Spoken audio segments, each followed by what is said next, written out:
Hello and welcome everybody. This is the latest addition to the GT3 family. It's the GT3 SC, our new baby.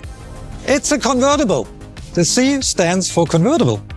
You might think, does it go well together, a GT3 and convertible? And I can tell you, yes, it does. I couldn't imagine a better driver's car than one without a top. If you look at the car, it has a very, very bespoke exterior.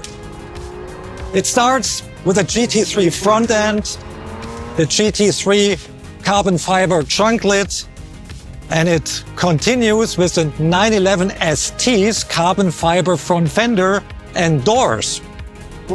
On the rear side, we have completely GT3 as well. The technology of the car is GT3 Motorsport.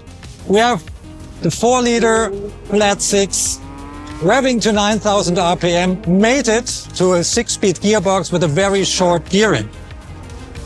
If we start at the wheels, you see the Magnesium wheels, which are 3-dimensional here to save as much weight as possible. Just in comparison to a very light aluminum wheel, this saves almost 10 kilos on the whole car.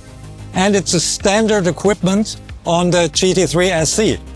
As are the brakes. You see the PCCB brakes here, which shave off the weight in comparison to a normal steel brake by more than 20 kilos.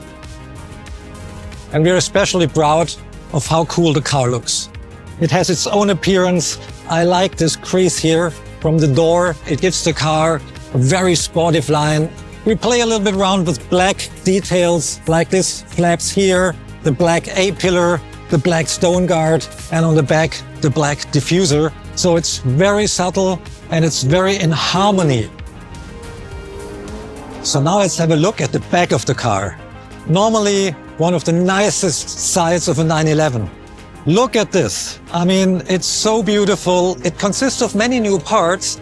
You might never seen a gurney flap on a convertible before. We need it for aerodynamical reasons. We have a completely new air inlet grille on the rear of the car, which matches perfectly the shape of the car. Everything flows. And on the underside, necessary for technical reasons as well, a big diffuser to keep the car stable at high speeds. We like to keep the air in check and press the car down to have as safe as possible ride in the car, which works beautifully even on this open version here. Now let's have a look at the interior. There's more stuff that's new. I enjoy a proper door handle, by the way, and this carbon fiber doors derived from the GT3 RS feature those. But it goes on. If you look at the inside of the door, we have the lightweight door panel, which is similar to the one we had in the 911 ST. We have this motorsport-like straps here. We have this netting. We have the carbon fiber bucket seats. They are foldable buckets. We introduced them on the GT3 2nd generation. Easy to get in and out.